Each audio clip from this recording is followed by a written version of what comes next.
जय श्रीमन नारायण गुरुदेव जी। आपके चरणों में कोटि कोटि प्रणाम। जी जी। गुरुदेव मेरे 3 क्वेश्चन हैं। मैं ये पूछना चाहती हूँ, अगर कोई लड़की अपने आप से अपना चरित्र खराब करे तो उसको पाप तो वो लगेगा, अगर माता पिता ही उसका चरित्र खराब कर दे तो? माँ बाप अपनी बेटी का चरित्र खराब करें जी। तो माँ बाप कैसे खराब कर सकते हैं? हमारे साथ में ऐसा हुआ गुड्डू, कैसे?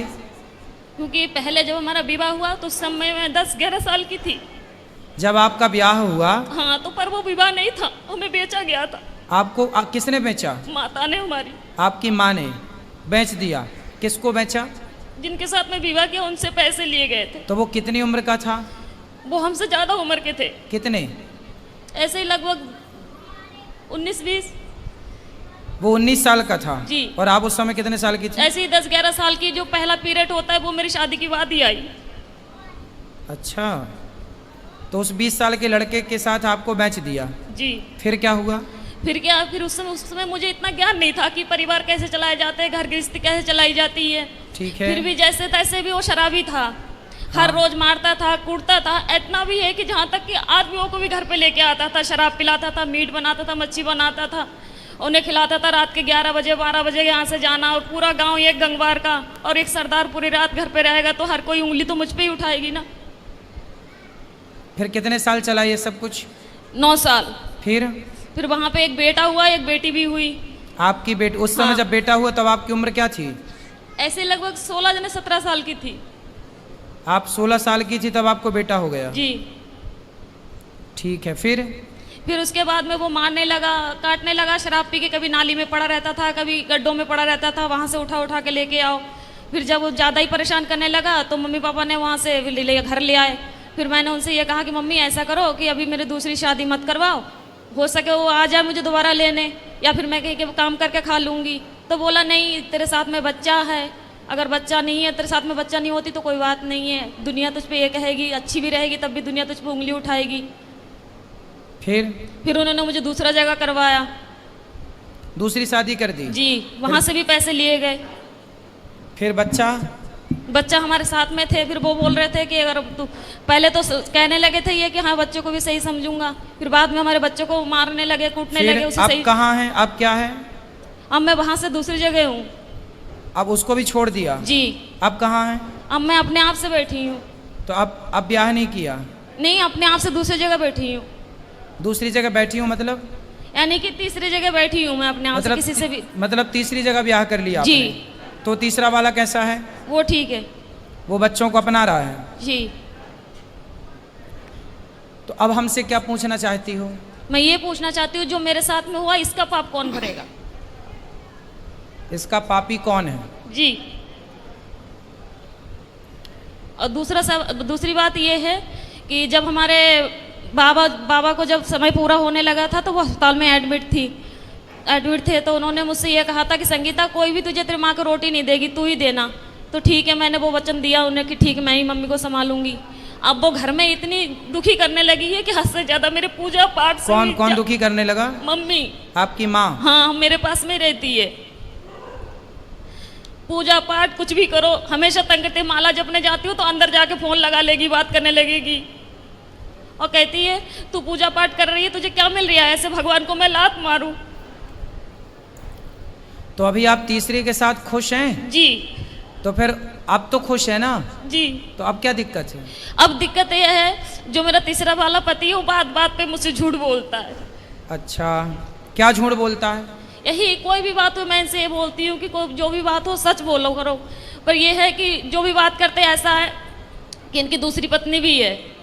अच्छा। हाँ। तो तीसरा वाला जो पति है उसकी ऑलरेडी पहली पत्नी है? जी। आप उसकी दूसरी पत्नी हो? जी। अच्छा। तो आपने ऐसे से क्यों ब्याह कर लिया जिसकी ऑलरेडी थी? उन्होंने मुझे कुछ पता ही नहीं थे पहले। मतलब तीसरे वाले ने भी आपको धोखे में रखा? पहले पता ही नहीं थे कुछ भी। तो अब तो रखता है ना प्रेम से? हाँ, अब रखते हैं प्रेम से। अब आप ये पूछना चाहती हो कि ये पाप कौन किसके गले जाएगा ये पाप? जी जी, क्योंकि आपकी माँ। देखो, जब आप 11 साल की थी, 9 साल की, 11-12 की, जब आप 11-12 साल की थी तब आपकी माँ ने आपका जबरदस्ती ब्याह कर दिया। जी। तो आपको ऐसा क्यों लगता है कि उस माँ ने बेचा? हो सकता है उस माँ ने ब्याह ही कर दिया हो आपका। नहीं गुरुदेव, वो घर वाले बोलते थे कि तेरे माँ ने 5,000 रुपए लिए कि 10,000 रुपए लिए, यदि उन्होंने पैसे लिए कि हैं, तुझे डंगर की तरह हमने खरीद यदि के उन्होंने लेकर। बेचा है तो फिर माँ पापी है आपकी। यदि नहीं बेची, आपका विवाह किया है, तो माँ पापी नहीं है। और केवल गुरुदेव माँ मेरे- इस बात की पापी है कि आपको जबरदस्ती इतने बड़े लड़के से आपका ब्याह कर दिया। देखो, विवाह ऐसे नहीं होता, साल 2 साल का ही बड़ा छोटा चलता है, डबल नहीं चलता कि लड़की 10 साल की है और लड़का 20 साल का है, ये नहीं चलता। यदि कोई भी माँ बाप अपनी बेटी के लिए उससे डबल उम्र का लड़का चुनते हैं तो वो माँ बाप पाप के भागीदार हैं, क्योंकि उस समय बच्ची तो निर्णय नहीं ले रही है, माता पिता डिसीजन ले रहे हैं। तो लड़की के लिए वर कैसा होना चाहिए? लड़की 10 साल की, लड़की 20 साल की है तो लड़का 22 साल का हो, 25 साल का हो, बस ज़्यादा उम्र वाला ना हो, ये न्याय है। यदि लड़की 20 साल की और तुम लड़का 40 साल का ले आओ तो ये तो बेटी के साथ अन्याय हुआ, और वो अन्याय का भागीदार कौन है? उसके माता पिता, क्योंकि वो लेकर आए हैं। और केवल गुरुदेव मेरे साथ में ये हादसा नहीं हुई है, मेरे सभी बहनों के साथ में ऐसा किया गया। तो आपकी माँ कहाँ है? मेरे पास में ही रहती है, इस समय दूसरे जीजा के पास में है। तो वो कैसी माँ है? निर्दयी है?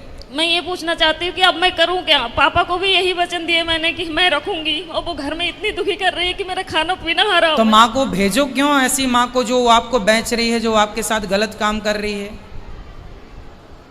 ऐसे लोग दया के पात्र नहीं है। यदि पहले ये कन्फर्म करो कि माँ, हो सकता माँ सही हो, उनने गलत खुद है, माता- गलत है तो आप उनको खाना पीना देना आपका कर्तव्य भी है। बूढ़ी अम्मा कहाँ जाएगी? इंसानियत तो कहती है कि आप उनको खाना पीना दो, लेकिन वो दया का पात्र नहीं है। जब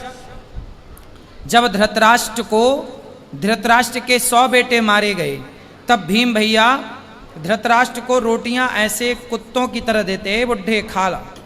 तो लोग कहते हैं, अरे भीम, वो तेरा बाप है, बड़े पिता है ना धृतराष्ट्र, भीम के तेरा बड़ा पिता है, तो कैसे कुत्तों की तरह परोसता है? तो भीम भैया बोले कि मैं ही क्या पुत्र धर्म निभाऊं? ये वही बाप है जिसने भरी सभा में द्रौपदी लुट रही थी और ये चुपचाप तमाशा देख रहा था। क्या मैं ही धर्म का पालन करूं? इसका कोई धर्म नहीं है।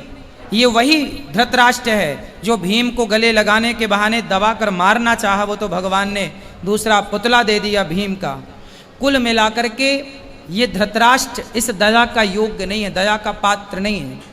कुछ लोग दया के पात्र होते हैं, कुछ लोग दया के योग्य भी नहीं होते। फिर भी आप दया करके रोटी तो दो, सेवा तो कर लो। अब जो किया उसने वो पाप भोगेगी। आप क्यों पाप मोल लो? आप सेवा ना करके पाप क्यों मोल लो? गुरुदेव, आपके आश्रित है तो सेवा करना। घर में कलेश ये करती है ना कि जब मैं माला लेके बैठूं तो उसी कमरे में चली जाएगी, फोन लगा के बात करने लगेगी। हाँ, तो उसको फोन लेके हटाओ। किससे बात करना बुढ़ापे में उसको? बहनों से कुछ नहीं तो हर तो रोज मोबाइल लेके रख लो, बोले मोबाइल वोबाइल नहीं मिलेगा, फिर लड़ाई हो जाती है, घर में कलेश करने लगती है वो। तो फिर आप जानो और आपकी माँ जाने, मैं क्या करूं बताओ? क्या करूं मैं बताओ? आप मुझे कुछ बताइए ना कि मैं क्या मैं तो करूं बता इस रहा हूं, समय से? मोबाइल लेके बंद कर दो, रख दो, और क्या कर सकती हो फिर घर बताओ? में कलेश होते हैं, पूरे मोहल्ले वाले तमाशा देखते हैं। तो फिर क्या करें हम? बताओ, हमें बताओ हम क्या करें? क्या उत्तर दें आपके प्रश्न का?